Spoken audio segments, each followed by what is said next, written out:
Nice, Chris. Oh, Chris.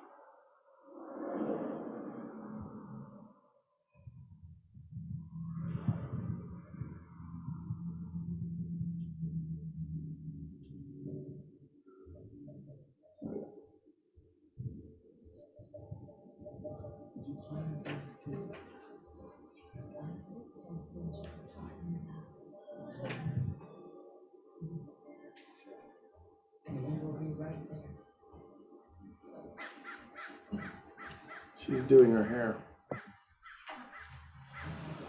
Is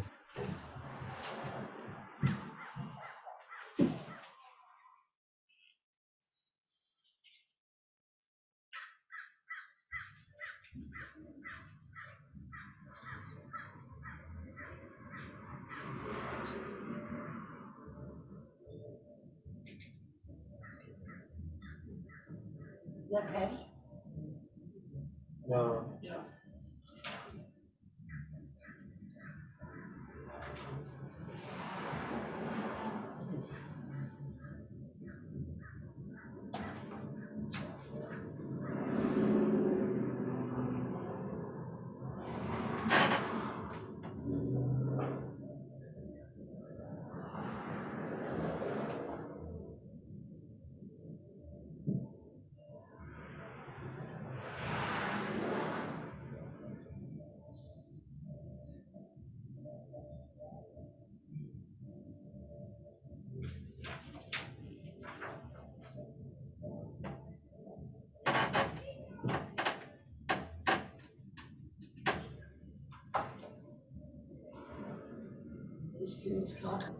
Recording in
Welcome everybody who's joined us. We're running through these beautiful slides and we're going to start in just a few minutes.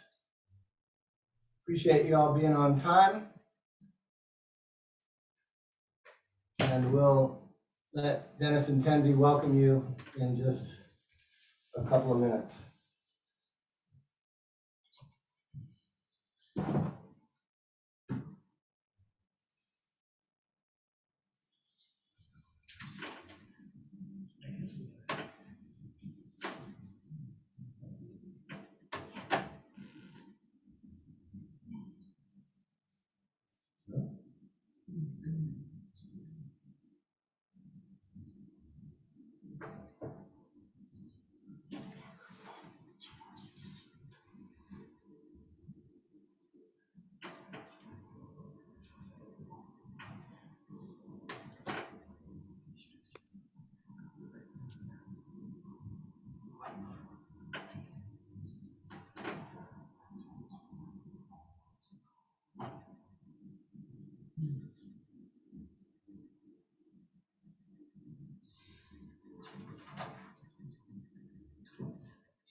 Again, friends, if you're confused by the younger looking faces on the screen, you're seeing pictures, most of which date from 20 years ago during the hospice journey with Ladon.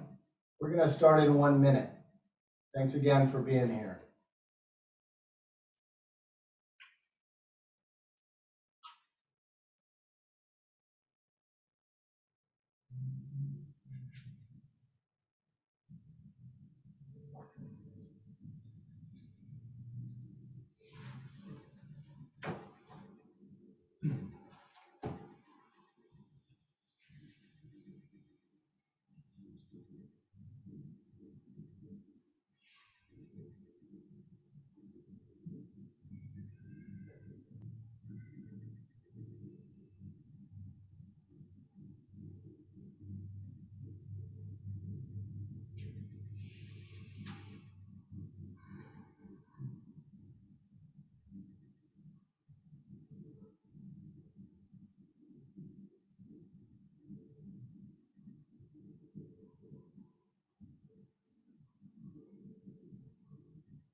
Okay, Chris, let's bring the slideshow to an end, and let's keep it right there for a minute. I want to welcome all of you from around Turtle Island who have joined on, and even our friend Jeff Broughton from Australia who have joined us. We are gathered in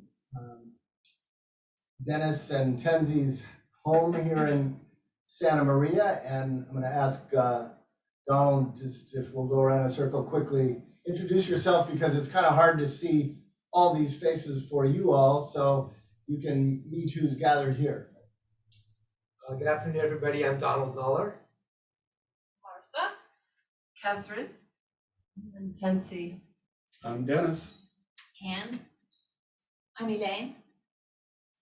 And I'm Ched, and we are gathered to honor and remember and commemorate our friend and brother Ladon Sheats, who would have been 88 years old this weekend and who passed 20 years ago, August 7th. Thanks everybody for keeping yourself on mute until it's your turn to speak. You know how chaotic that can get otherwise. Thanks to everybody in the room here for equally keeping our own mics turned off.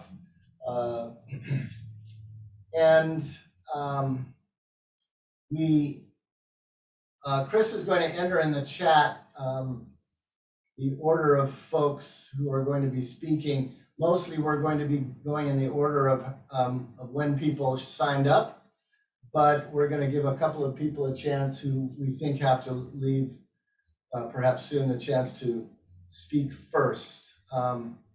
We're not all certain who all is here, so Chris, if you want to put us on gallery view for just a minute so we in this room can see all the beautiful faces of folks who are from around the country. And yeah, gallery view is actually up to you. Right. And I think actually, let's go ahead and be crazy and invite everybody to practice unmuting yourself for a quick second and introducing yourself. And let's just go according to, all right, so Jan, I'll just call you out. Jan is actually my wife, and my name is Jerry Durstein. Jerry, glad you're with us. Thank you. Mary and Peter, awesome. Hi. Hello. And say where you're beaming from. We're Sprunger Phrase. We're from Colorado Springs. Welcome. Thank you. Thank you. Good to be here. Mike and Barb, introduce yourself and say where you're beaming from. Barb Cass and Mike Miles from the Anathoth Community Farm in Luck, Wisconsin. Fantastic. Thank you. And Scott, I think that's you. Introduce yourself. Unmute yourself and introduce yourself. Yeah, sorry, my name's not right there. Yeah, Scott Woodland. I'm from Nevada City, Northern California. Thanks for joining us.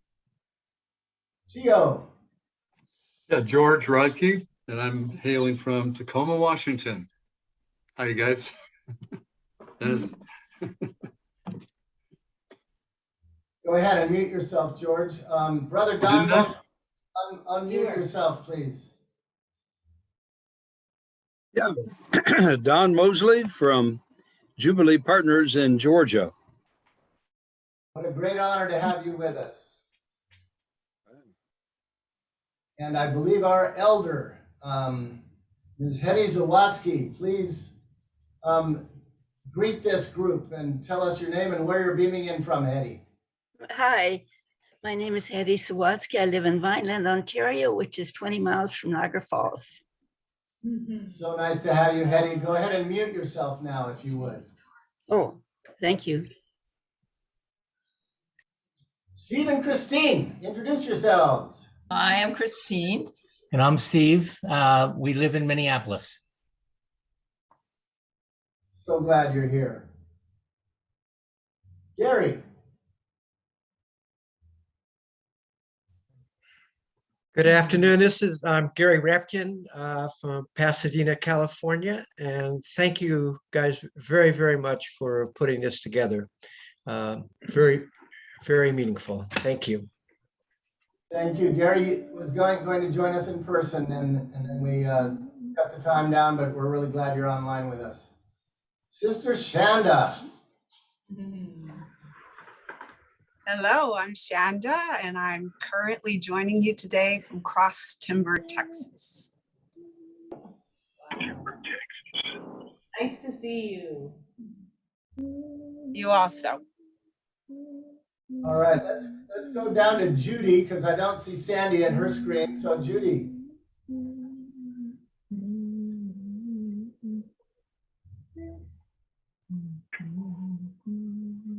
Judy, are you able to greet us? The living room with Chet and Elaine and Jen.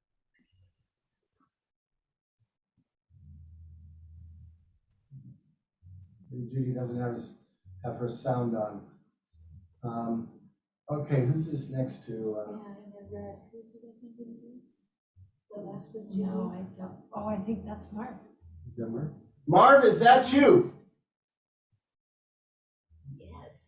Hello, yes, Marv from Vermont, on a cell phone with a very wobbly connection, but good to be with you. I hope it continues to work. All right, thank you, Marv. Yeah. Jeff, all the way from Australia, greet this group. Yep, greetings from Gadigal country, the Eora Nation, better known as Sydney, Australia, where it is Sunday morning. Oh my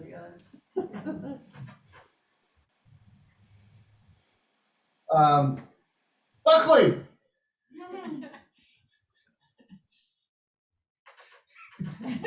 Come on, Brian, you can do it.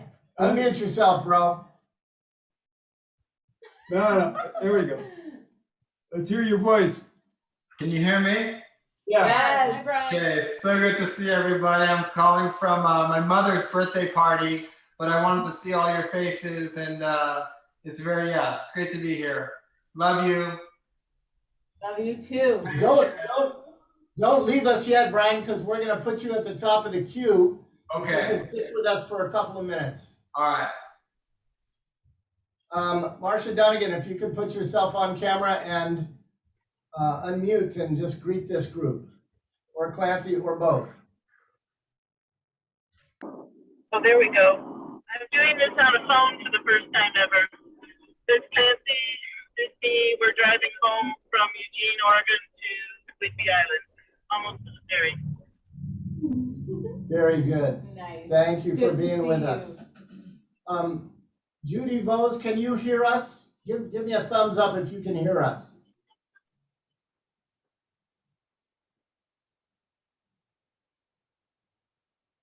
Yeah, we cannot hear you, Judy. So you have to unmute yourself if you're able to participate. Try now. Say something now, Judy.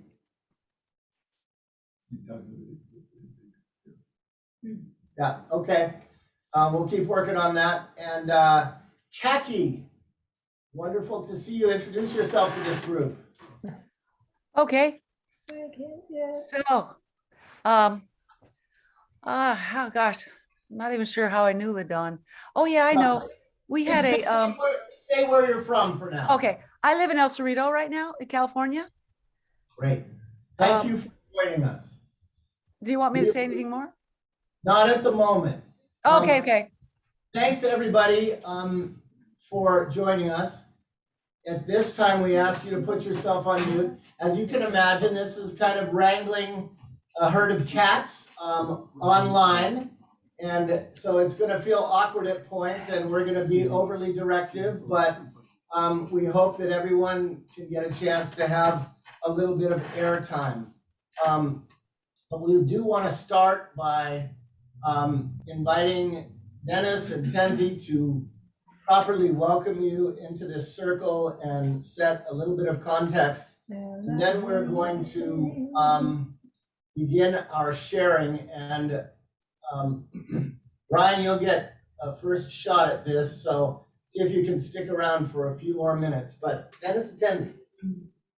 Yeah, just want to welcome each of you to this gathering, and each of you played a role in what we see as a historic moment, certainly in our lives, and in the life and dying of our dear Ladon. And just going around and hearing the places where you all come from is just so moving, because I realized that that was the breath of Ladon's life, is that it was far and wide and touched each of us in different ways. And it was that breath and love that coalesced into this moment at the end of his life, where we really only provided the structure, and it was all of us who provided the real marrow of carrying our Ladon over.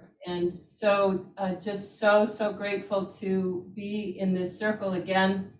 One thing that happened as we were preparing for this was I was able to open the box that had literally been closed for 20 years. And in that box were letters from this circle and beyond. And just randomly picking letters out and realizing again and again and again in all sorts of different situations the effect that Ladon had in each of our lives. And so this is a celebration of that and a celebration of the time that we had together. So again, thank you so much. Yeah, and I just want to say we all love Ladon. I know that we have in common, and Ladon loved us. And we had him for 4 months here at hospice. A lot of you, if not all of you, came and went during those 4 months. We were here the whole 4 months. It was intense and life-changing and a real gift to all of us. After 20 years, it was a little difficult finding some of you. We really worked to try and find as many of you as we could. And so I am very grateful for the folks that we did find and the ones that are here. And thank you for coming and helping us to celebrate Ladon's life.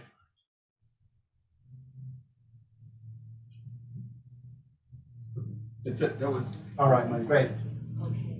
Thank you.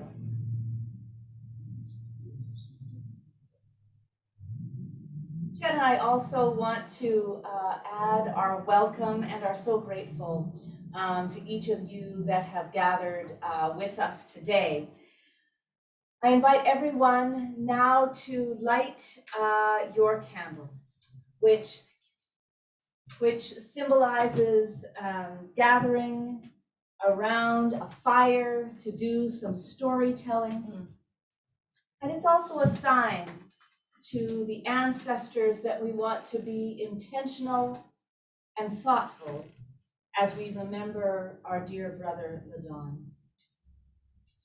As Chad mentioned, he will facilitate our sharing and will invite you to speak one by one. Chris is going to paste the order in which we're going to talk into the chat if you want to keep your eye on that. And if you want to pass, feel free to do so. Don't feel any pressure to speak. And for those of you who do want to speak, we ask you to limit your comments to about 3 minutes so that everyone has a chance to say something, to share a story.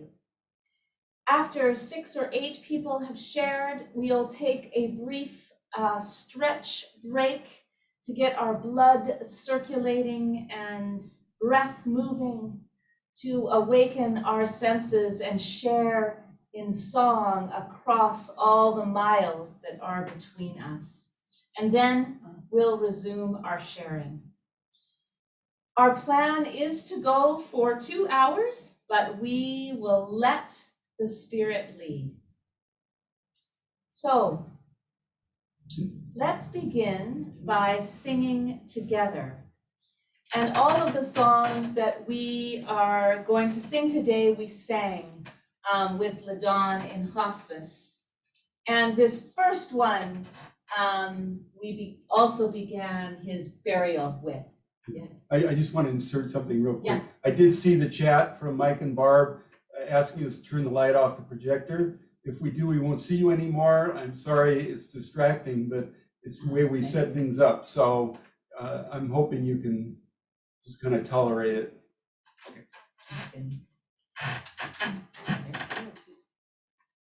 Swing low, sweet chariot, coming for to carry me home. Swing low, sweet chariot, coming for to carry me home. I looked over Jordan, and what did I see? Coming for to carry me home.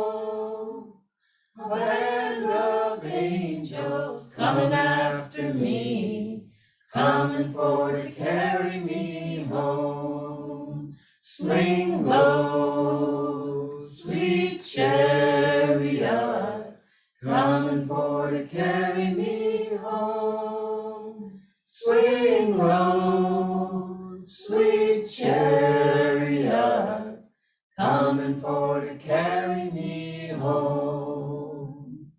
If you get there before I do, coming for to carry me home.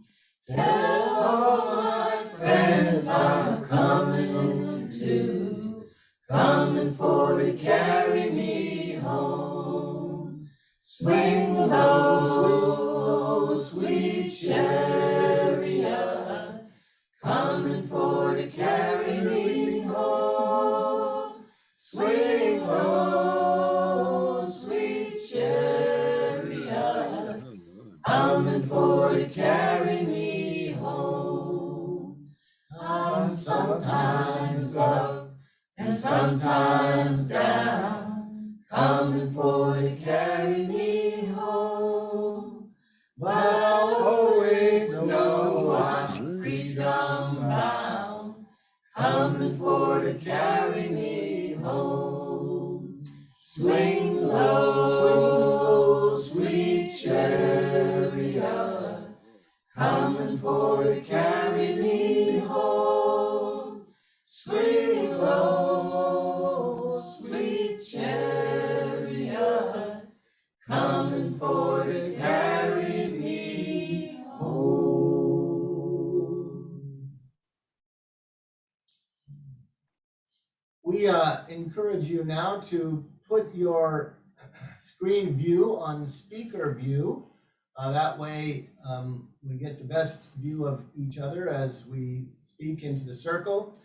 This group here gathered in Santa Maria spent an hour and a half at Guadalupe City Cemetery this morning, where Ladon was buried 20 years ago, and sang some of these songs and shared some of our memories. And now we're very delighted and honored to open up this circle to those of you who have joined us, and thanks again for doing that. So, Brother Brian Buckley, and again, put yourself on speaker view if you can, and we are going to ask that you stick to 3 minutes. Don't make me play the bad cop. Brian, you were such an instrumental person here during those 4 months of hospice. It's a good thing to begin with you. So thanks for joining us. Thank you. It's again so nice to see all of you and gather together virtually at the very least to remember such good memories. When I think of Ladon, or I've just been reflecting since given strict instructions from the Bartimaeus Directive to share a story, the best I could come up with was just thinking of Ladon as Yoda for the movement and the experience I had with the Catholic worker. I can't think of Ladon without thinking of all of you, especially Dennis and Tenzi, Ched and Elaine, those last few months that we spent very closely together. But larger than that for me was my time in the Catholic worker and how formative those years were for me in LA. And just the whole experience, it was really profoundly moving, and it really changed the direction of my life. I mean, I don't know what I have to show for it, but I was really profoundly moved and just consider it, you know, a very rich time. I mean, last summer when we went traveling, we got to meet Marcia and Clancy, and I know there's connection there with Ladon and Bartimaeus, and it just kept on going deeper and deeper, and I don't think that's going to end. And so I'm certainly thankful for Ladon, the walks that we took together after serving meals at the hippie kitchen.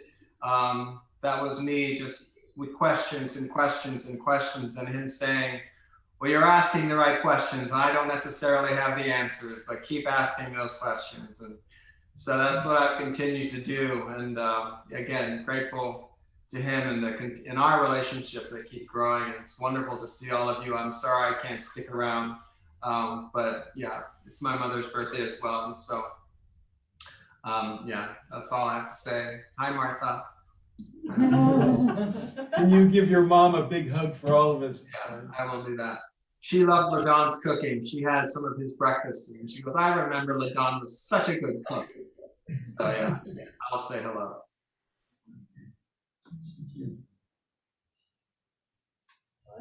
Thank you, Brian. Thank you, Brian. We're going to have to improvise some of this because we can't necessarily see everybody who's here. So I do not believe that Ann Zook is with us. I do not believe that Morris Sheats is with us. We didn't see Steve Moore. He's in Malaysia. So he is not with us. If Ann or Morris are on, please chat that to us so we know that. And so we tossed the mic to Gary Rapkin. And Gary, I know we asked folks to bring a favorite picture or a memento. Don't know if you if that's something that you did or not. If so, please hold that up to the camera. Otherwise, welcome to the circle. And what would you like to share? Thank you. My introduction to Ladon was as a 23-year-old young youth minister, still a punk, and Ladon had spoken at a convention in Los Angeles to about 1,000 people. And my heart was pierced, and I thought there would be 999 people wanting to talk with him afterwards. And to my surprise, there was just 6 of us. And he had sent me to the Catholic worker to pick up some things that he wanted to show me. And from that time, our relationship continued. Ladon was like the hounds of heaven, never letting me go through all kinds of different times. And visiting Ladon in jail, the thing that most struck me each and every time was the impact that he had on the various inmates when they would walk over to us and just give him a hug. And then I had taken a year off from the work I was doing in education, and he invited me to the Snowmass, Colorado monastery. And he hooked me up in a little cabin. I don't know if you can see it very well. And each morning, bright and early, he would walk over and cook breakfast for me before we would take a hike. And when we'd go over to the monastery, again, I was struck that he was the minister to the monks, the love and respect that they had for him. A year after Ladon's passing, and well, first the opportunities to come up to Santa Maria and Guadalupe and at Tenzi and Dennis's. This picture that Chet, I think you may have taken this, has stayed with me in every office I've ever had and anything I've ever done. The last thing that I would share was about a year after his passing, Kath and I went to visit the olive tree and stole this off of the tree that was still on there. And I've kept it there, and again, near and dear to my heart. The very last thing, and I won't take any more time, was Ladon's ongoing writing of letters to my daughter, Nika, that she still keeps, and how he never forgot any of us on our birthdays or various times with his beautiful printing and handwriting. And we've all kept those letters to this day. So never will anyone, well, I hold more dear, and so anyone so impactful than Ladon was and continues to be in so much of what I've do with my life. So thank you again for putting this together. Thank you, Brother Gary. Beautiful. We're delighted to welcome Mary and Peter from Colorado Springs. The floor is yours, dear ones. Thank you. In 1979, Peter and I came to Colorado Springs, as did Hetty Sawatsky, and we had been here 2 months when we went to a large demonstration at Rocky Flats, the plutonium trigger factory for the nuclear bombs in Denver, outside of Denver. And I was, for the very first time, part of an affinity group, and Ladon was in that group. The other people were Catholic workers from Denver. And so it was a mass demonstration, and we knew that we would be crossing the line. So when we got near there, the police gave the instructions that this was federal property and anybody who would cross the line would be arrested. And then the groups began to move across the line. And given my upbringing and my history, I just stood frozen. I was so used to the idea of respecting authority, wherever it happened to come from. And Ladon took my hand and he said, "Mary, come on." So I was always very grateful for that. His hand pulled me on and pulled me in. So it's a very beautiful memory, and I don't have a memento of it. There's a song, "Here's a hand pulling you on. Here's a hand pulling you on. Loving you weak, loving you strong. Here's a hand pulling you on." I'm not sure who wrote it, but I do think of Ladon when I hear that song. Thank you. Peter says, thank you, I guess. I can ditto that by a visit we made to Rocky Flats and cut the fence there in 1979, September 26th of that year, with 6 other kindred spirits. And it was a joy to undo a farmer's fence for the sake of human life on this planet.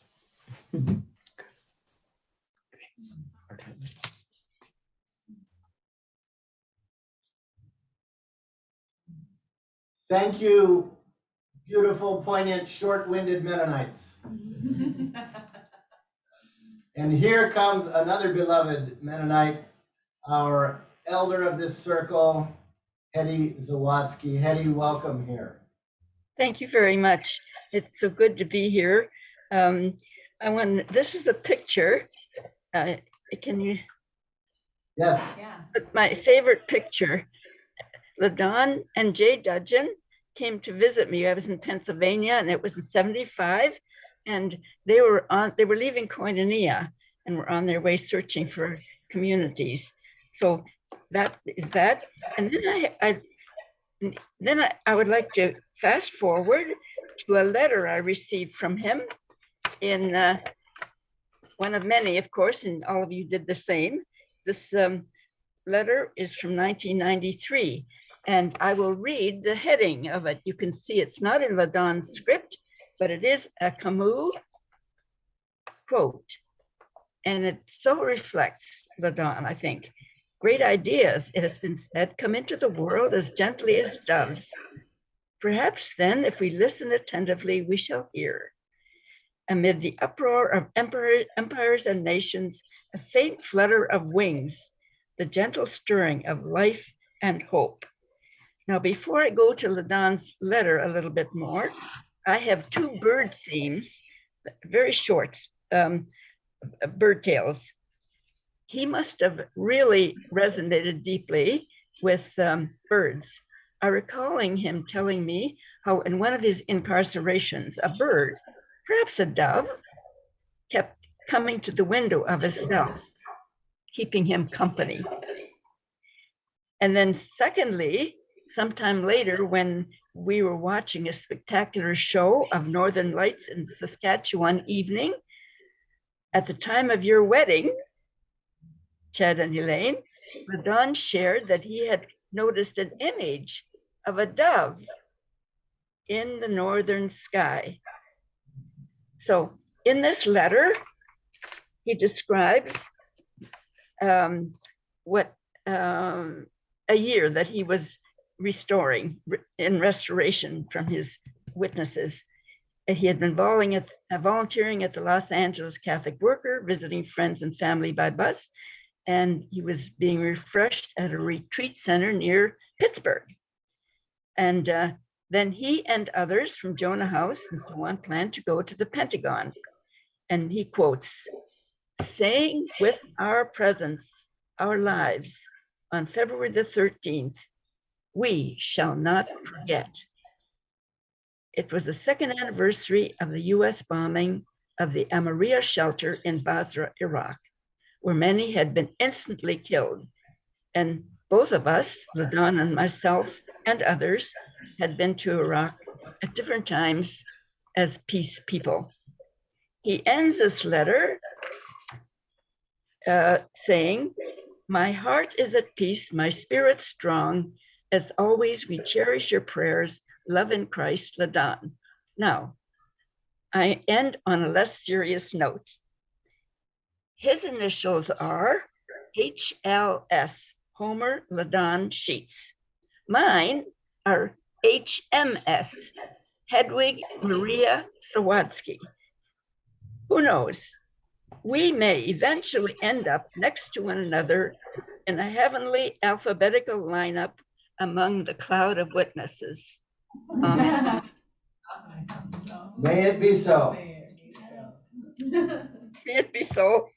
Thank you, Hetty. Beautiful. Thank you for joining us. And Hetty has kept a lock of Ladon's hair that she sent us for this ceremony. And so there's lots of beautiful mementos. I think we'll take a couple more folk before we take another song break. So may I ask Brother Don Mosley, also one of our revered elders, to share a couple of stories. Don? Well, first, I just want to say thank you to all of you who put this together. I'm sure everybody that in this call shares my emotional feelings that this is a real gift to all of us, and in a way that Ladon would be very, very grateful for, because he himself is a gift to all of us. And I just cannot, I don't have words to express how much I appreciate a little bit over 40 years of friendship with Ladon. It was just rich. And I'm sitting here at Jubilee Partners right now. In numerous ways, arguments could be made I would not be here if it hadn't been for Ladon. So those are other stories. I thought I would just tell briefly, Hetty mentioned just now, Ladon's going to Baghdad, and that bombing of the Amaria shelter led me to Baghdad earlier. I took a delegation over, and I was so horrified by the suffering of the people in Iraq, and especially the children. The children were dying in huge numbers. And I went to several of the children's hospitals and watched children breathing their last breaths. And yet they could not import money, could not import medicine or any of the other necessary equipment to keep those children alive. So we came back and started raising funds and sent money, not money, but medicine in. In fact, I went back and led a delegation that took 6 truckloads of medicine, which Jubilee raised the funds for, and Mennonite Central Committee and other groups in the Middle East bought the medicine locally so they could get several times as much medicine for the money, the $50,000 that we raised. We took 6 truckloads, and that, they said, was enough to save thousands of children's lives. all of that brings me up to a Ladon story then.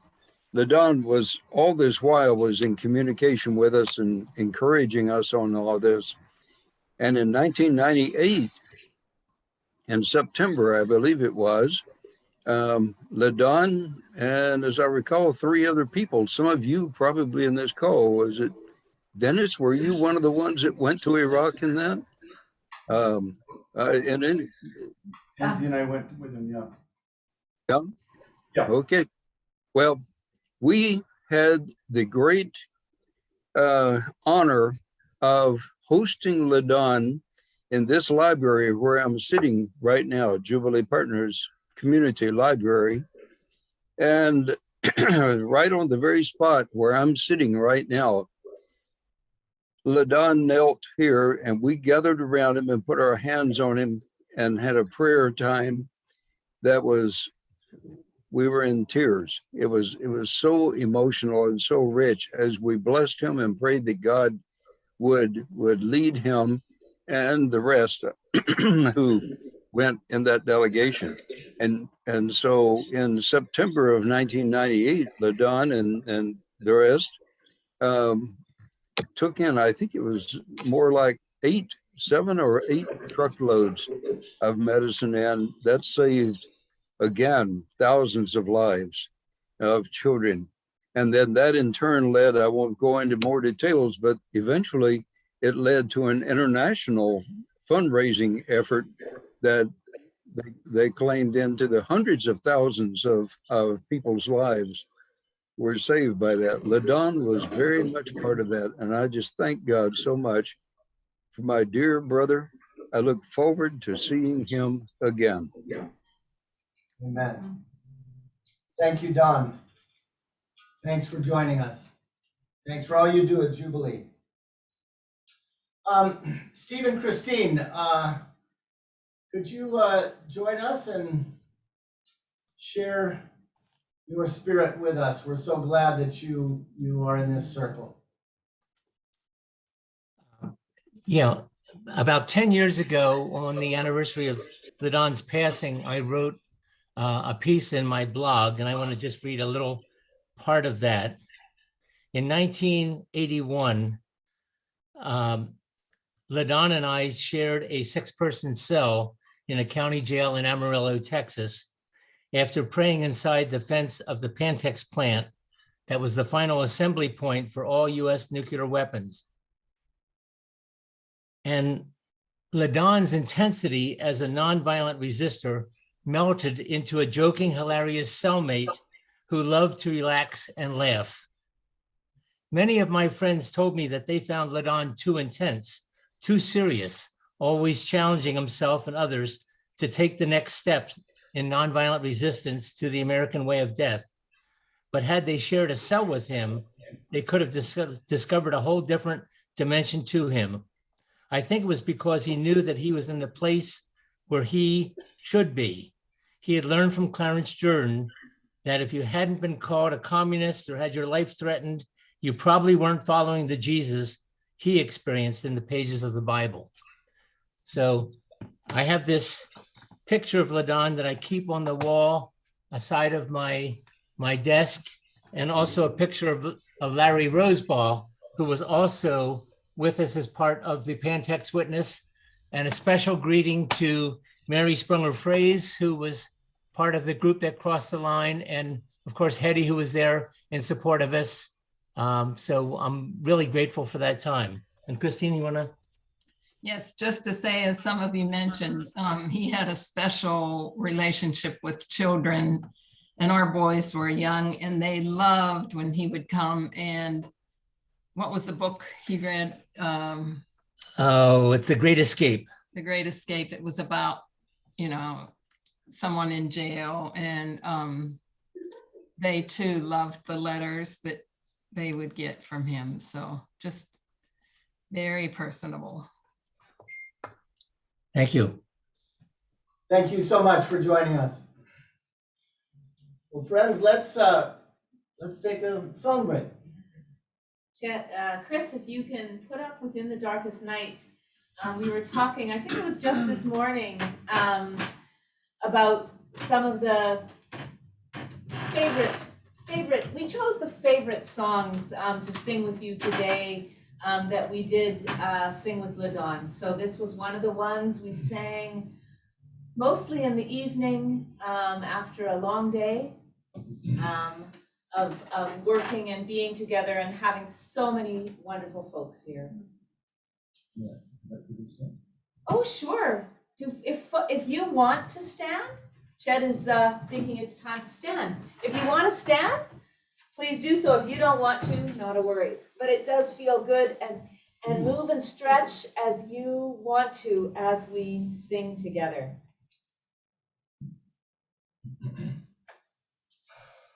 Within the darkest night, you kindle the fire that never dies away, never dies away.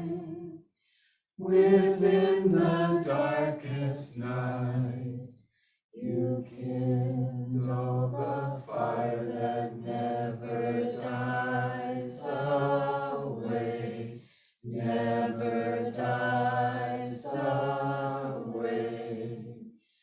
Within the darkest night, you kindle the fire that never dies away, never dies away.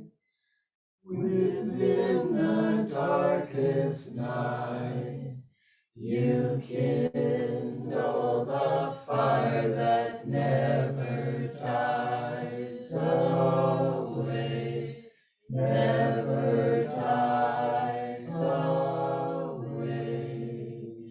Within the darkest night, you kindle the fire that never dies away, never dies away. Within the darkest night, you kindle the fire that never dies away, never dies away.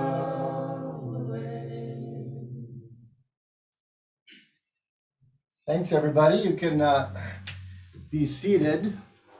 I'm going to quickly put us on gallery view to see maybe Elaine and Dennis, you can see whether we've been joined by anyone else in the meantime. They're all there. Yeah, it looks like no one else has joined us. So. Yeah, Mike Wisniewski. Oh, wonderful. Mike Wisniewski. Mike, say hello to everybody and tell folks where you're beaming in from.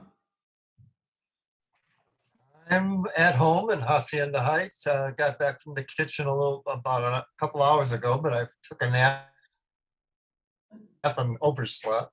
But I'm doing well, except the connection is really bad on this. It keeps freezing up, and I don't know if it's my end or where it is, but I can barely hear everyone. Great. Thank you, Mike. We're sorry, Mike, that your connection is bad, though. But thank you for being with us. Yes, indeed. All right, we are working our way down the line, and I believe that JD, you are next, and please unmute yourself and share with us. We're so glad you're with us. Hi, everybody. Can you hear me okay? Yes. All right, good. I don't have real clear, detailed memories of when I met Ladon, but I think it was when I was a senior at Goshen College, probably 1970. And I ended up with a few other people going to Koinonia for about 6 weeks. So spent time with him there. Then I remember visiting him in Baltimore. And he one time called me. I had moved to Nashville. He called me and he said he was at the bus station and he wanted to come and see me, or he wanted me to come and see him actually.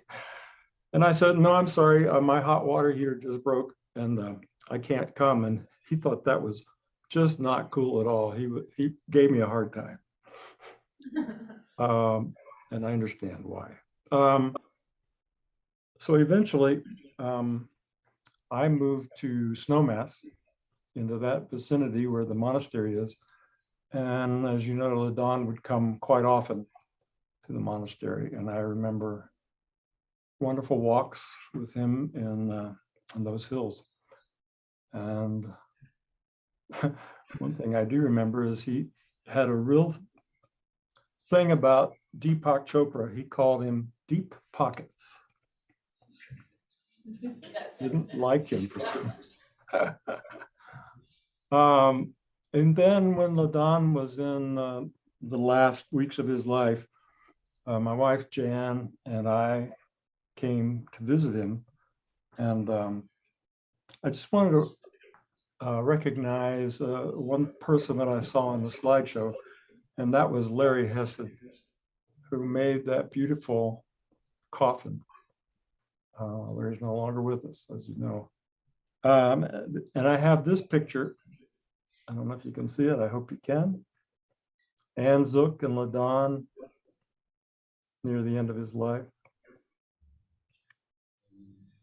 A wonderful visit with him. We sang a song or two, and I was just grateful that I got to be with him.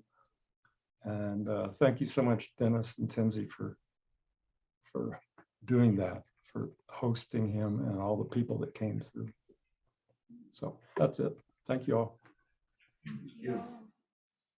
Thank you, Jerry. Want to invite our furthest afield participant, Jeff Broughton, if you would unmute yourself and join us. G'day. G'day. This will be fairly brief because I only met Ladon 2 or 3 times when I was living in Pasadena in the late 90s, and memories of what was happening in Baghdad was certainly part of the conversations. But I remember one time, look, I was in my 20s too. I was a punk kid. I don't think I knew what I was saying, but Ladon listened to me for more than an hour, like he had all the time in the world. We now know that wasn't true, but I suspect even if he'd known, it wouldn't have mattered to him.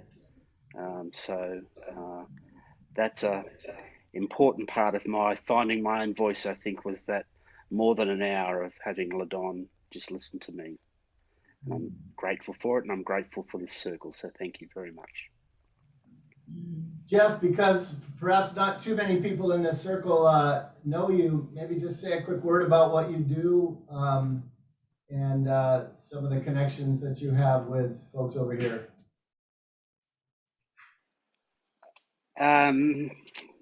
Gee, where to start? So I'm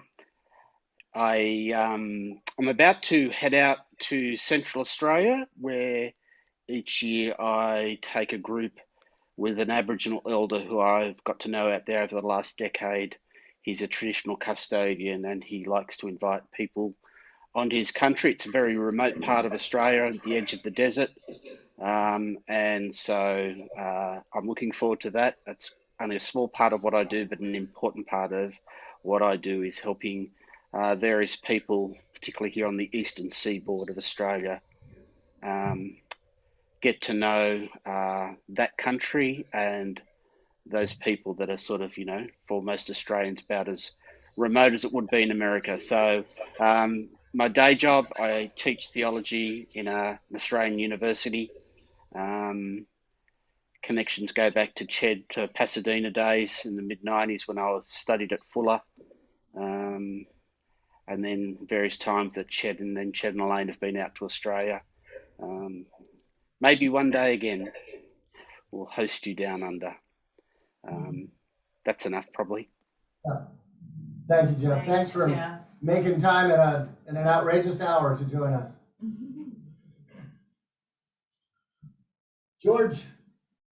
Yes. Greetings, everyone. George Rodkey here in Tacoma. And I fortunately am moving to a new location, and I'm because of that have been going through a lot of boxes of things, and I stumbled on one of the wonderful letters from Ladon in the process. So it was very timely. And I like, I think, is it Gary? When I was about 23, I met Ladon, but through Sojourners magazine. And there was a full interview with him that many of you probably recall. And I was just out of college, business major, and kind of searching around for direction. And what I read about Ladon's life was tremendously inspiring and affirmed the direction that I was heading, which was not towards IBM. And then by the grace of God, within a couple of years, I was connected with the Bartimaeus community, and later found that Ladon had been a major mentor and reason, one of the catalysts for that community coming together. So it was a wonderful confluence for me. And then actually meeting him in person, not just on the page, was a whole other thing. Meeting this man who was both a gentle spirit, but also hard-edged. You know, when he needed to, he would be very straight and straight with you. And I remember one time, you know, he traveled up here to Tacoma once or twice and visited. And he traveled with I think 2 bags. He had 2 duffel bags that he carried, one larger and one smaller. And I think in one of them he had his paint brushes and his painting supplies. Remember, he would go from place to place and make a little money painting houses as he went. And he visited our house here in Tacoma once, and he had the two bags were there in the dining room, and he pointed them out, and I was teasing him about how much stuff he had these days. That he had, 2 bags full of stuff, and he took a little offense at that. So I saw that little hard edge there, because he was, I don't know if he was proud of it, but he had made the choice to live out of 2 duffel bags, and I kind of crossed the line there a little bit, teasing him about that. But so I have this letter from him, and I'll read just parts of it. It was written, let's see, February 24th, 1996. And we had just a few months earlier commemorated the 50th anniversary of the bombing in Hiroshima in Nevada, in Las Vegas. And so it was a joy. It was a heavy time, but it was there was a lot of joyful parts of that gathered together. So I'll just read a few parts of this, and I just say these are like works of art, right? These letters, it's a piece of art. So I hope this note finds you tomorrow in good health and strong spirits. Many thanks for the photos of the August 6th soiree. It was a fun one. Mr. Myers pulled off another delightful gathering, which Ched says is 20 years from the weekend we met. So that was in 96. So 20 years after Ched had met. 20 years on the road celebrating with Judy Vos and Sandy Hedlund, came down from Berkeley. And Sandy Lejeune played music. And let's see. Well, I won't belabor, but he did mention when I smiled at your designation of me as a monk on your envelope when I wrote to him. I'm sure the monks who forwarded your note smiled even more broadly. A monk I am not, but I confess a huge love for the valley of the monastery, her surrounding ridges, peaks, and creatures. And many of you know, have been there and know of what he speaks. So anyway, I cherish this letter from Ladon and so many memories. And it's great to be a part of this gathering today. Thank you, George. Thanks for joining us. So we can see the web that Ladon wove all over the country, all over the world. And here we are pulling on different strands and so joyful to hear from each other. Closer to home, Brother Mike Wisniewski. I first met Ladon, or we first met back in late 80s, I believe it was. And I spent a lot of time just talking with him. And my vivid memories of Ladon is after the kitchen and on Saturdays, he and I would go to Philippe's and have coffee and spend an hour, hour and a half, sometimes up to 2 hours just talking. And at that time, fast forwarding into the 90s, and I had a really heavy heart because I wanted to put my body on the line and get arrested, but I could not chance losing my job and everything, being the sole provider of our household. And Ladon always told me, he says, you don't have to worry. This country is going to be in wars all the time. So you can risk arrest and get arrested at any time in the future. He said, you don't have to worry about it. And he was absolutely correct. Here we are all these years later, and the wars continue. And yes, I was inspired by him and others. And he did lead me to the line, and I am so grateful, and I'm glad to be a part of this. And thank you all for putting together. Thank you. Thank you, Mike. Mike's a longtime member of the Los Angeles Catholic worker community and someone who helps document many gatherings like this through his great photography. And so we're glad you're with us.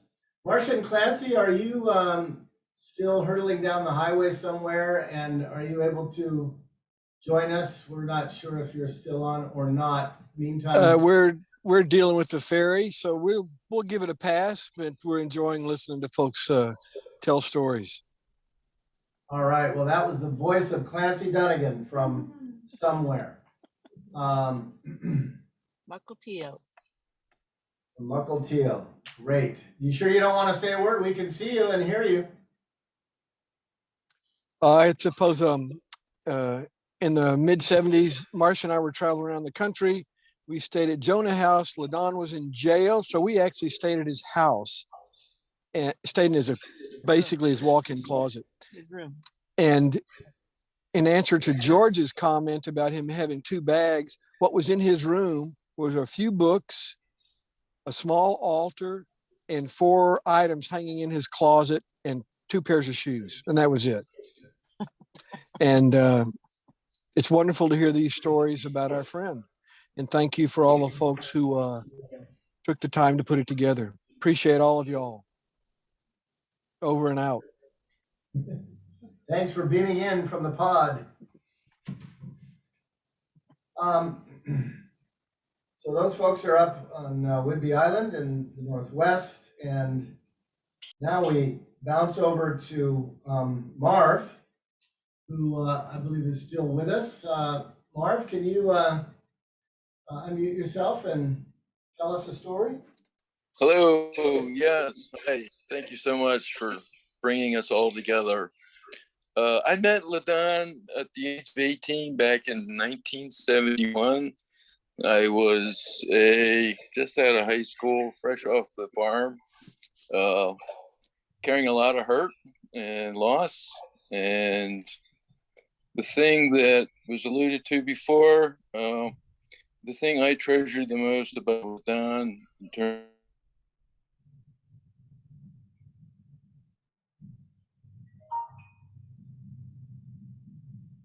All right, we lost Marv. We'll Put him in the queue. I'm having some trouble. Are you hearing me okay? Yeah, I'm why don't going in and you out. keep your video off and maybe talk to us a little bit. Okay. Okay, is this better? Soldier on.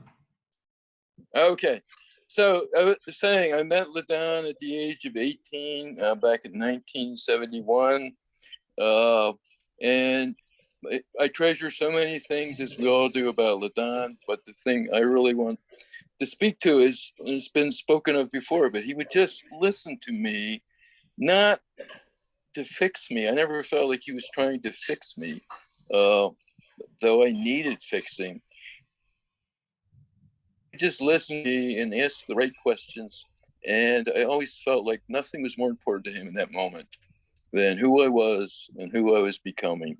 And he listened to me into becoming in so many ways.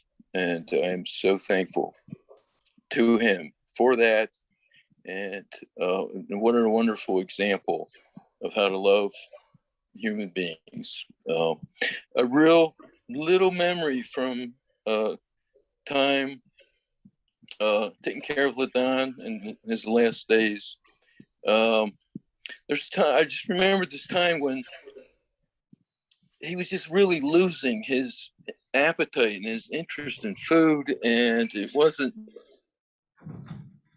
wanted to stop living. He just didn't feel like eating, and I got all this incredible California fruit, and I made these tiny little crackers with designs made of fruit, made this little art pieces from food, and brought it to him on a plate. And I said, Ladon, this isn't for you to eat. It's just for you to look at.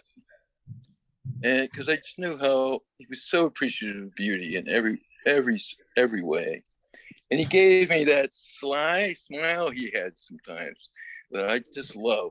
And he said, yeah, but I can eat it if I want to. And he just gazed and gazed at those little ceremonial fruit designs, and then ate them slowly one by one with this beautiful, that beautiful smile of his. And that's a treasure. That's memory I treasure. And I treasure all of you for your love for Ladon. Thank you. Thank you, Marv. Appreciate you coming on. Scott Woodland from Northern California. Welcome back. Thank you. And thank you for hosting everyone and having this beautiful ceremony for our beloved friend. I also met Ladon about the same time Marv did. I met Marv there too, and Don Mosley was there, and Christine was there. And it was such a culture, a refreshing culture of trying to figure out from a Christian's point of way what love was and how you apply it to a society and how you stand up for what you want or what you believe in. And I remember Ladon was like, he took care of our young life group as we were there, and he would have these, I think, daily Bible studies and stuff. And he was a great orator and an eloquent speaker. But I was like, wait, what's that word mean? So we'd have to stop and explain it to me. And after a while, he's like, Woodland, yeah, he would take the time though to say exactly. He actually loved that he could go in deeper and make me understand the words that he was using that I didn't quite, I wasn't latched onto yet. So I really admired that. And after a part of my time there, I became his roommate. And I remember we would get up at 6 every morning. I wasn't used to that, but it was a good thing. And we would do a meditation. And then we'd read some scripture and have some coffee and maybe make a little oatmeal. And he would put his little special 6 raisins in the oatmeal. And that was, that he was particular, but he just took me in and everywhere the rest of my life, we would always touch base from his letters I saw him also at Jonah House and in Snowmass. I have my one little picture of Ladon in Snowmass. And, and so I can just see how big his web was with everybody that's saying everything. It's pretty amazing. So thank you. What a great friend, a great group of people. Thank you. Scott, before you sign off, will you tell folks what the gift you brought to Ladon and Hospice was? Before I came down, we had tanned some sheepskins. Is that what you're talking about? Yes. Yes. And me and my wife had tanned this really, really pretty sheepskin, a very big loft on it. And so we brought it down for part of the burial, and it was the thing that we laid on the ground before we took Ladon out of his coffin so he could donate his coffin to some other person, and laid him down in a beautiful Guatemalan sheet or something down into the ground on top of this beautifully tanned sheepskin. So that's what I had to offer. So upon that sheepskin that you brought, and upon that beautiful, what do we call it, sling? Yeah. That That's Beth made, Mark's partner. It just was such a community effort. Thanks for joining us, Scott. We appreciate it. One question. Well, how's the olive tree? It's funny you ask, Scott. The olive tree's still there, but someone at the cemetery every once in a while feels a need to prune it. And so a few weeks ago, they did a pretty intense pruning job on it. It's looking a little bit anemic right now, but it's there. We gathered around it today. Good. Yes, it seems to be being kept by an arborphobe, so it's looking a little. But it's got a lot of new growth popping up. Yes, A lot of new growth. Yes, they're very, very industrial. I plant olive trees wherever I go. Nice, lovely. One very special member of Ladon's family is with us. Shanda, are you still with us? Do you want to come on and talk to us or sing to us, or? I think I'll just stick with the 3-minute missive I wrote, Sir Chad. You and Jess will say I was mildly resistant to participate, knowing it's somewhat antithetical to my uncle's preferences, but I am deeply grateful to you, Tenzi and Dennis, for all that you are and all that you have been. And to you, Ched and Elaine, I am so grateful that you hold the space of grace for us to all carry the flame of love that Ladon was in each of our hearts. And I'm just going to share from my heart who he was for me. This is my favorite picture of my uncle because it reflects the energy of the man who in my child was always going somewhere. And that seemed like a magical adventure to me. The two of us, Ladon and I, went on quite an adventure together. When Ladon assisted me in caregiving during the last year of my husband Bill's life. And on one cold and snowy winter night, we walked from Sloan Kettering Cancer Center to the Museum of Modern Art, where we sat silently with each other for over an hour in front of Monet's water lilies. After which he simply said, putting his arm around me, hold everything lightly with open palms. That was a foreboding statement that would become the touchstone mantra of my next decade. While the truth of impermanence carved out a gargantuan cavern in my heart to make room for a flavor of compassion that can only be born of sorrow. Gratefully, wells of sorrow are often precursors to rivers of joy. And joy and compassion defined the essence of all things I knew my uncle to both be in his public witness and in the life of my family of origin. I happen to have the privilege of knowing Ladon since the day I was born. His brand of compassion asked hard questions that offered freedom in return for difficulty and challenge. I have in the last few days been deeply pondering one of those Ladon questions. Having only returned a few days ago myself from multiple countries in the Middle East, where I spent the last 7 months in a peace-building art collaborative with Jewish and Arab youth. I share that to testify to the fact that this particular adventure is something I most likely never would have had the opportunity to consider or to value had it not been for Ladon repeatedly posing this question.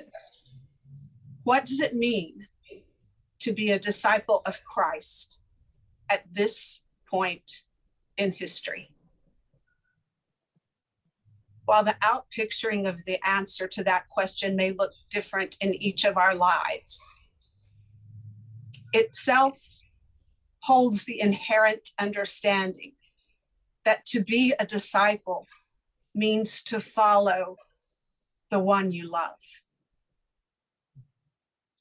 Ladon followed Jesus. As far as I can tell, he followed the one he loved with all of his heart, with all of his soul, with all of his mind and all of his strength. Ladon lived justice. He loved mercy, and he walked humbly with his God. It was, as he himself described, the transformational encounter with love in his relationship with Christ that shaped the answer to the question he posed.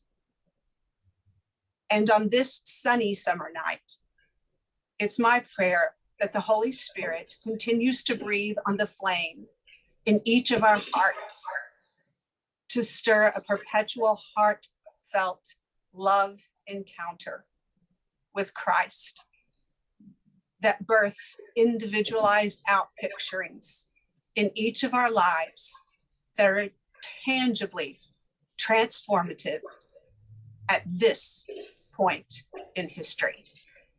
Lives lived out of love, encounter. That's the legacy of Ladon. Amen. Thank you, dear Shannon. Thank you for representing the family on this call. Love you guys. We appreciate you being in the circle. And yes, it's full of irony that we're doing this using technology that Ladon would have eschewed. We're going to take a minute just to assess who's on the call. So I'm going to sneak up and switch to gallery view. While I do that, Rosella, I'm wondering if you'd scooch over enough that the camera can see you and just introduce yourself to folks, Rosella, and say how old you were during hospice and what you're doing now.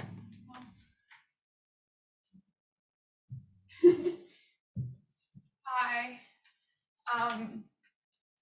It's good to see you all. I'm Rosella. I would have last seen most of you when I was about 2.5. That's where I was 20 years ago. So my role was very small, literally being very small. But it's a joy to be with everyone here. I'd say your role was really big back then, Rosella. You and your little brother Thomas brought us so much joy. And grounding. I'd say your role was my favorite part of the journey. I believe that we have, I want to take another run here at Khaki and Sandy and maybe Judy, not sure. We didn't successfully get Judy's voice, but Kaki, I see you're online, and Sandy, I think you are online. So would one of you like to speak? If you would unmute yourself. And so Chris, this is Kaki, or there's Kaki Logan. Hey, Kaki. No, Ladon is probably the most important influence in my life. When I was just out of college, he was at a conference, and I'm going to say Bonnie Doon. Does that sound right? Mm-hmm.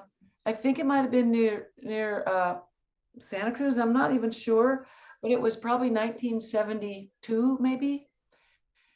And I was there for a weekend with a relatively large group of people, and Ladon was just teaching for the weekend.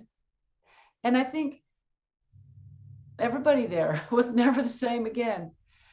And from that group, large group, a smaller group of people committed ourselves to meeting together weekly. We called ourselves the family.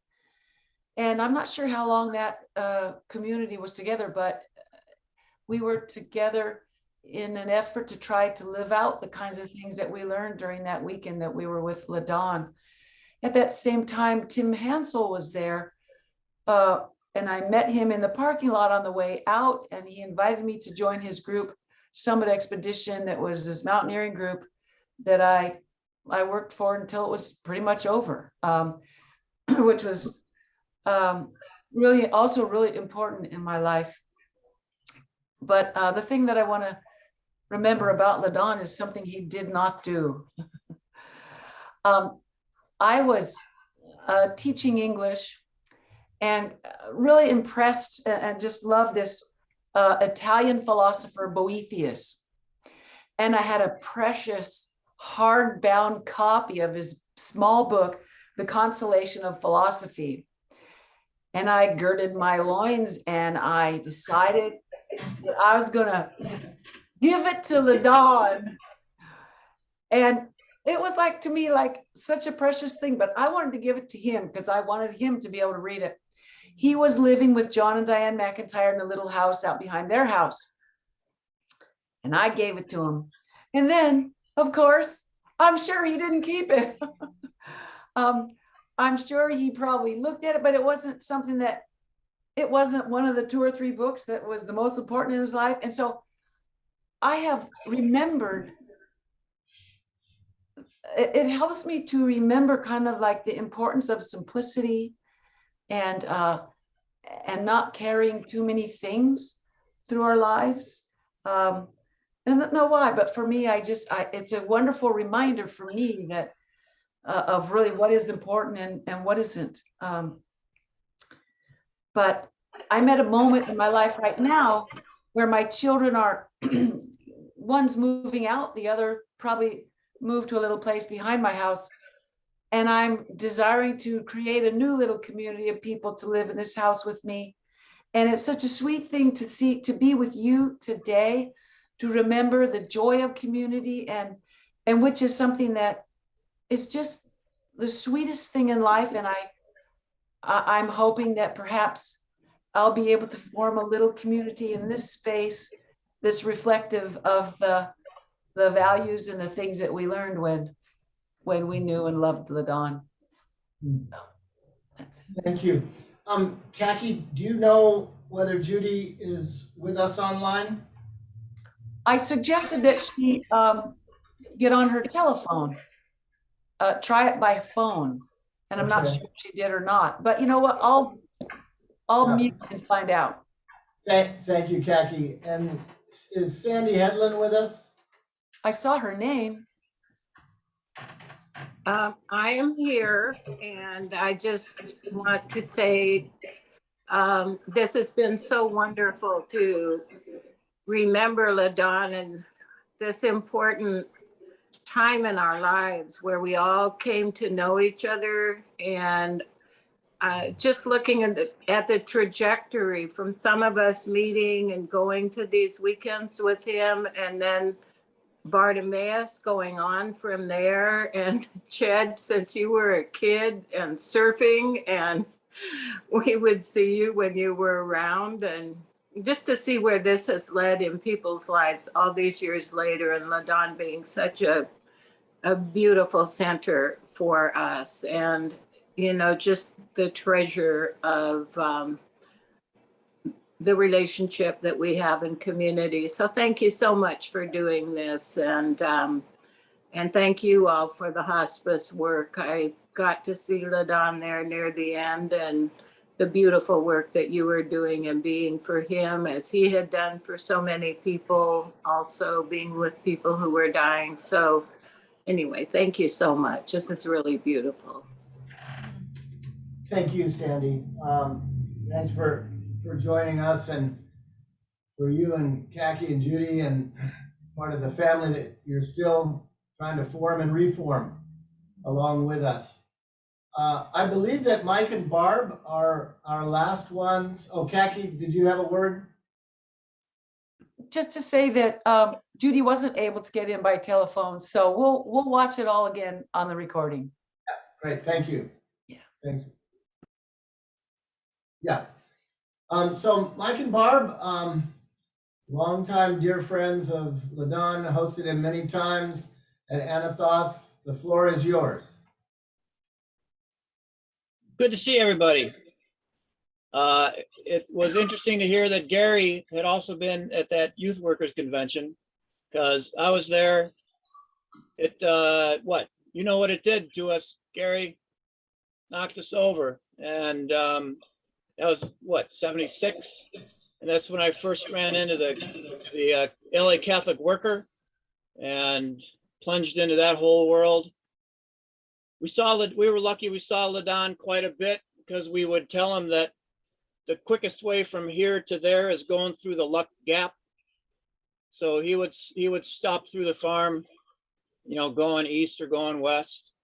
And we also had a fair amount of resistance going on up here with Project Elf and with stuff at Honeywell and in Minneapolis. And one of our favorite moments was when he convinced Sandy Lejeune to come and join him for a big chunk of a summer here at the farm. I'm still in contact with Sandy regularly. He wishes he could be here, but he got leaned on to do some more childcare right before this happened. So stories. Probably my favorite story, and Barb can finish this one up, is Ladon and I did an action up in Ashland County at Project Elf, and we're together in the Ashland County Jail. I don't know, before Christmas for a number of Thanksgiving or something. For a number of weeks, and it was like being in jail with Andy of Mayberry.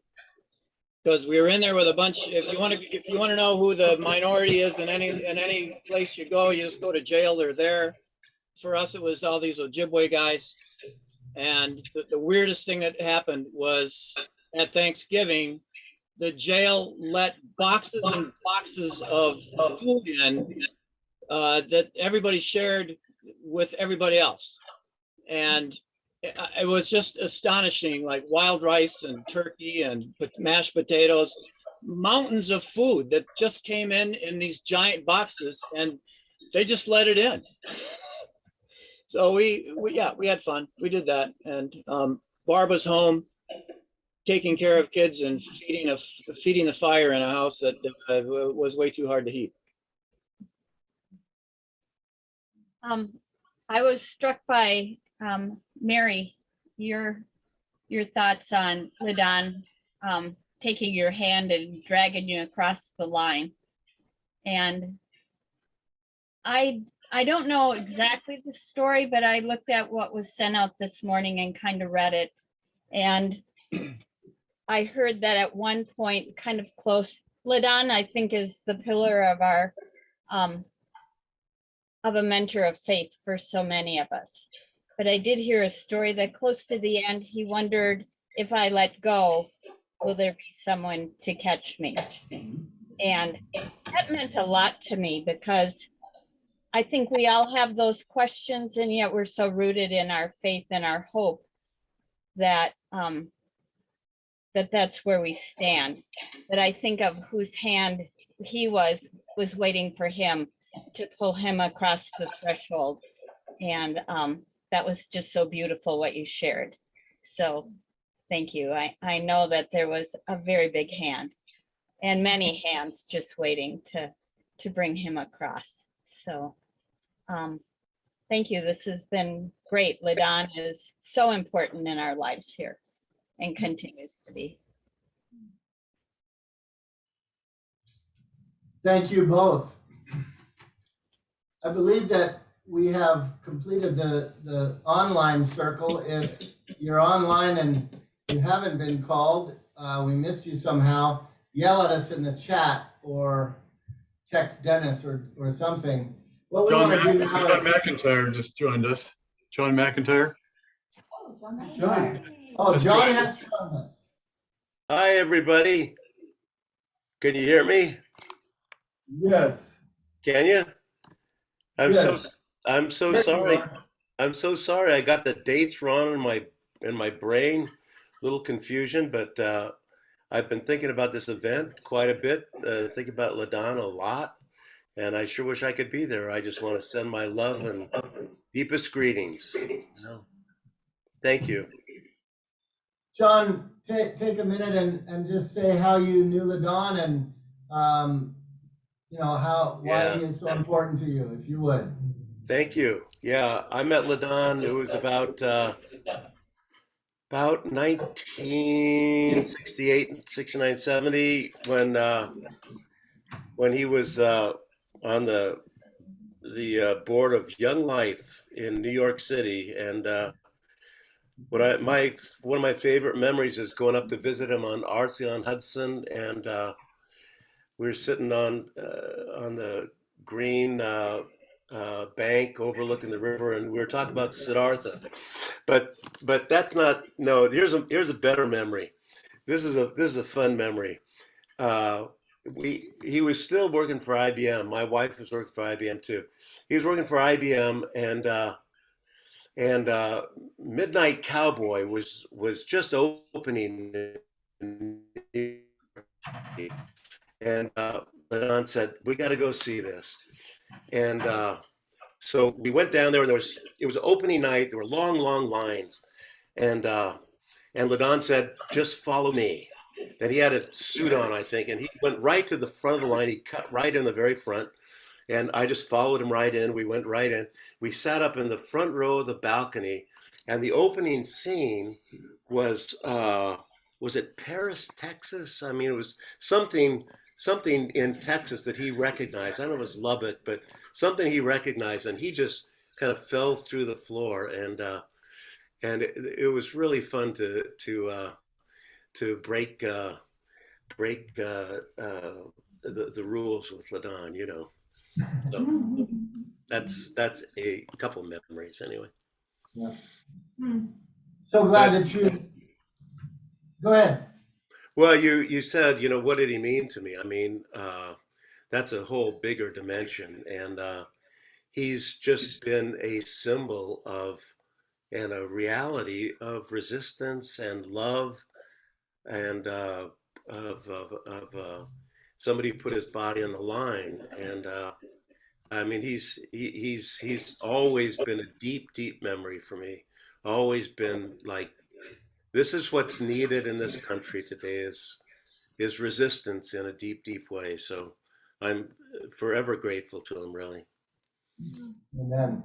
Yeah. And of course, I believe that it is the case that Ladon helped your first wife, Diane, to cross over. And she was the first of very many people who he helped make that transition. And then we could help him make that transition. And that's how we each lend a hand to the other. So I'm glad you could join us, John. Thank you. Thanks. Sorry to be late. Glad to be here. We are at the bottom of the hour, and we're going to take a song break here. And then I have a plan for how we can use our last 25 minutes or so. But as we noted at the outset, we are both commemorating the 20th anniversary of the hospice journey with Ladon, which was in full swing 20 years ago, prior to his passing on August 7th. But for various reasons, we couldn't do this gathering on August 7th and decided, I think Tenzi had the great idea, let's do it on Ladon's birthday. So this would have been Ladon's 88th birthday. And Elaine, do you have a kind of a weird birthday song that we might sing and have a little fun doing so? So again, we invite you to stand for our last break. Don't worry, there's going to be a grand finale song, and you all know what it has to be. So stick around for that. But right now, we're going to do a birthday song. I don't. Don't.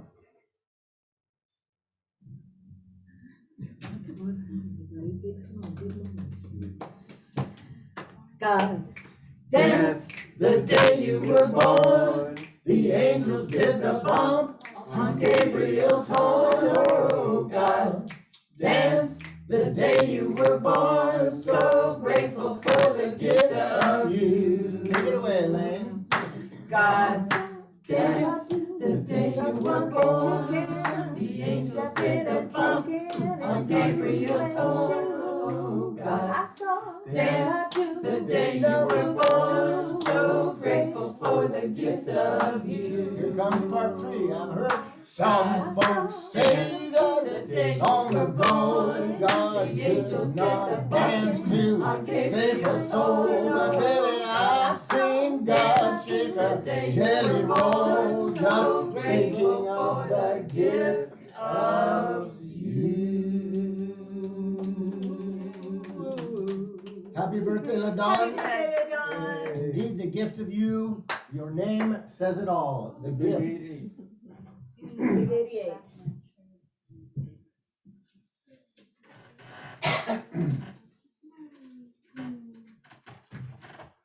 In our last 20 minutes or so, I would like to see if there's anything that anybody in the room wants to add. We had our chance to share some stories at the cemetery earlier today, but and of course, Dennis and Tenzi will get the last word, but anything that anybody here want to add by way of storytelling or just drawing a connection to anybody you've heard? Go ahead, Catherine. I know you got something. Well, I just want to say that for most of the people that have joined us on Zoom, I've never met you before, or, oh, I have met you before. I just have a short memory, you know, it's only about a 18-year memory. So if I met you before 20 years, I'm just happy to have met you today or see you again today. But what I wanted to share is that many, many times over the years that Ladon was following this schedule, so to speak, of preparing for a CD action and doing the action and doing the time, generally a year, then coming out to the monastery and then going someplace to serve the people. So he came to the LA Catholic Worker many times and stayed various lengths of time.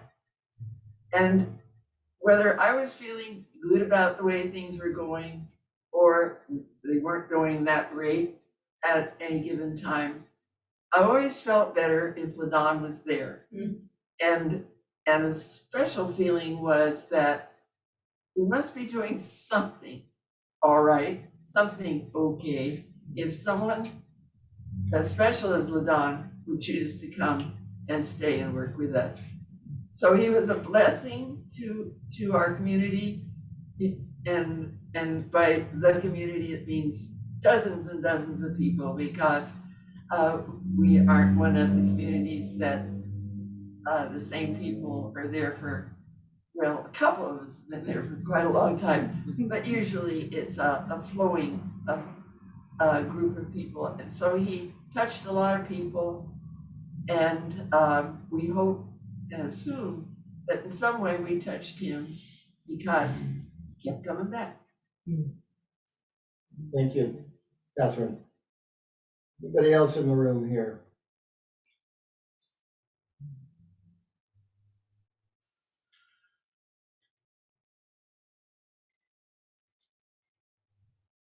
Well, then before we let Dennis and Tenzi have a final word, I want to play roulette and open it up one more time. I'm going to move back to gallery view and see if anyone has anything they would like to add briefly, and ask you to use the hand raising function, which can actually be your own hand or the hand that Zoom provides, either one, so we know you want to speak. Because we just have a few extra minutes since everyone did such an awesome job being on time. Is there any last blessing? Brother Scott, unmute yourself. I just wanted to add the finishing touch to my story about the 6 raisins in his oatmeal and Don's persnicketiness is when I visited him here at your house, Dennis and Tenzi, he kind of brought me near and he goes, you know, really 6 raisins? That's what I worried about. He was like, he had learned a few things, I think, on his way out. Thank you. That got a standing ovation from Steve Clemens. Thank you guys again.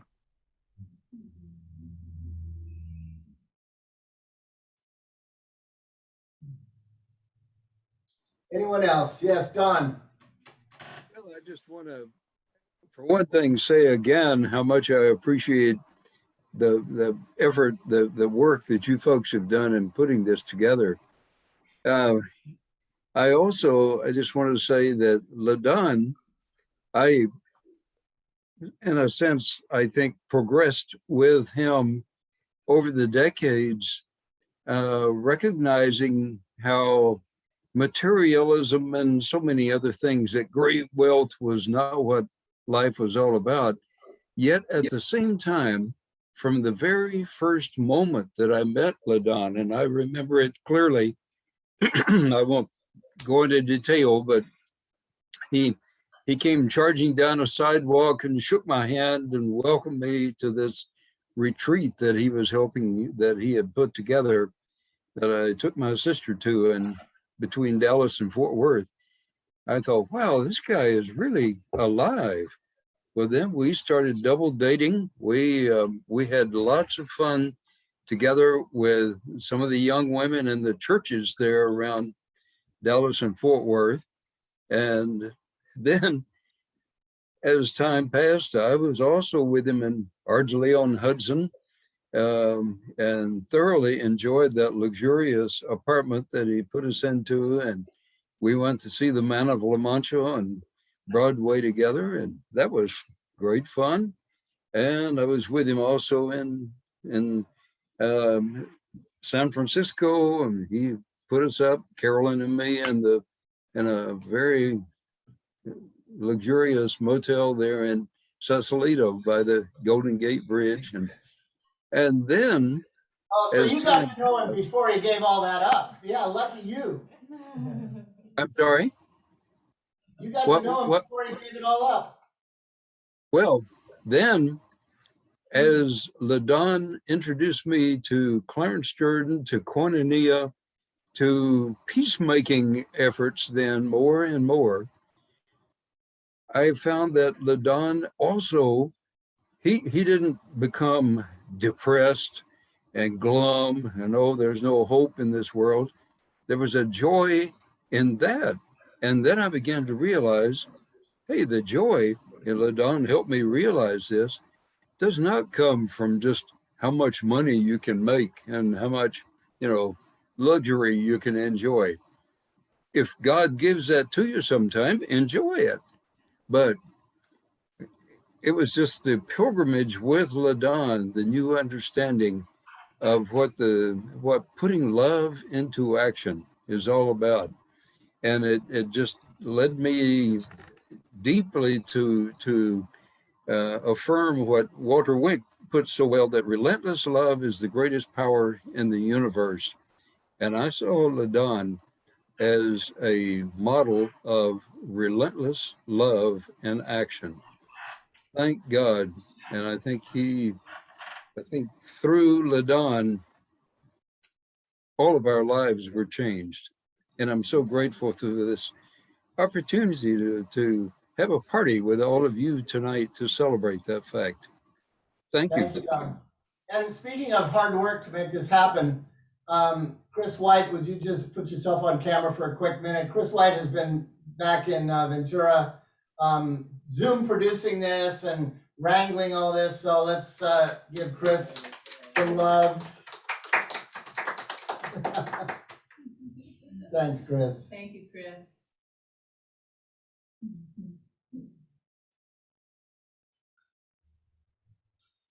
Well, in this case, I think then we've had a few regrets sent by text, and some other folks who apparently weren't able to make it, but we know that everyone wanted to be part of this circle, and including the Berrigan siblings, Kate and Frida and Jerry, who couldn't make the call, but texted us today to say that Liz McAllister has COVID, but it's non-symptomatic, and she's doing fine. As you all know, she is in assisted living. So we've had some nice greetings from folks around the country. Dennis and Tenzi, any last words, blessings that you want to give? And then we're going to have our grand finale, of course, will be the beloved song, sometimes known as Ladon's song, Do Not Ask for a Holy Man. So we'll close with that. But first, Den and Ten, I know you're feeling a lot of things right now. Well, again, I think mostly we reached out to people who either came during Ladon's hospice or checked in with us during Ladon's hospice. And I think we learned so much from that experience. It was one of Ladon's last gifts to us to help us learn that, and I don't want to misquote Jed, but I think he used the term Sabbath economics. But what we did for Ladon was only because we all came together. It was the best. I didn't have an insurance policy. We didn't need one because we all came together and we made it happen.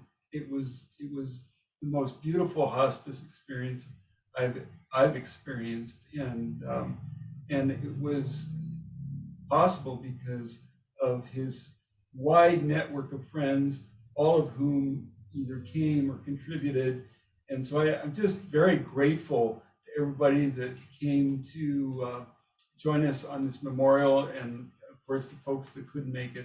But I just want you to know we love you a lot, and we're very grateful that you share our love for Ladon. A few years back, I bumped into a duo, a singing duo named Mamuse, and they, I see some of you shaking your heads. I just find their music incredible, and one of their songs is called We Shall Be Known. And just the refrain is, we shall be known by the company we keep, by the ones who circle round to tend these fires. And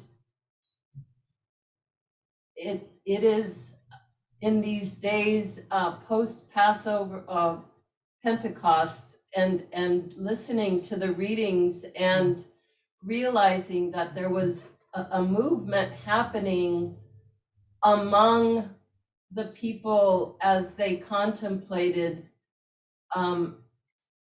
Jesus's life, Jesus's death, their own lives, and their response to his living and dying. And it was a certain movement that was happening. And I think that that's the movement that we all seem to experience, continue to experience in remembering Ladon and his life and his passing. So our own legacies are marked by his life. Our own legacies are marked by this circle, and grateful to be among each of you. Thank you both for hosting yet again, opening your home and your lives yet again to a community that loves Ladon. And thank each of you for joining us. So we're going to end with that great song that so captured Ladon's imagination way back in the day that he insisted on teaching it to every one of us. And we do ask you if you're able to stand, and Elaine will lead us, but we want to have just a moment of silence. This is going to be our benediction. But before we start singing, I just want to ask you to close your eyes and go into your spirit and see if you can remember when it was that Ladon taught you this song, or that you first heard this song, and just be in that place and time for a minute.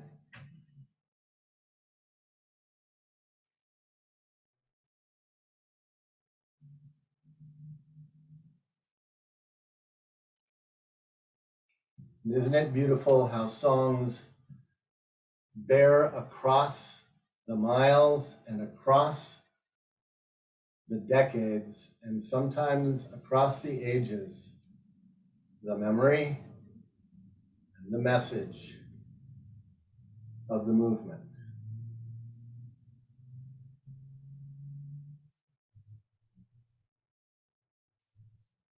Do not ask for a holy man, for favors, things, or money. Just ask that love will guide your steps on your homeward journey.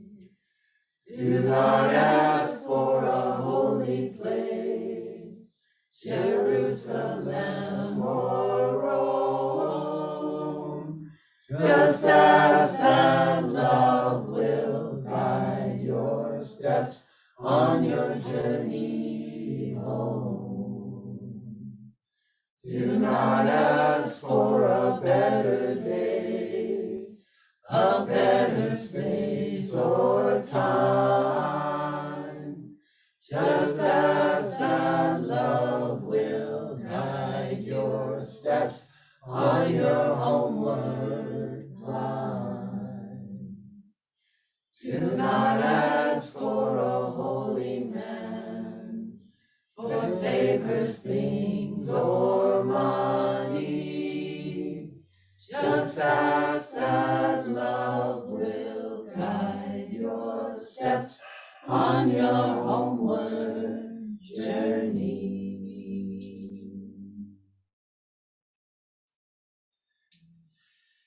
Thanks for all the love.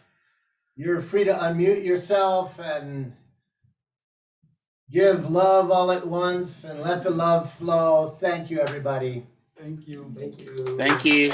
Thank you, guys. Thank you. Thank you. Thank you very much. Thank you. Thank you, so thank you, much. thank you. Thanks for doing it. You. All of you. I love you.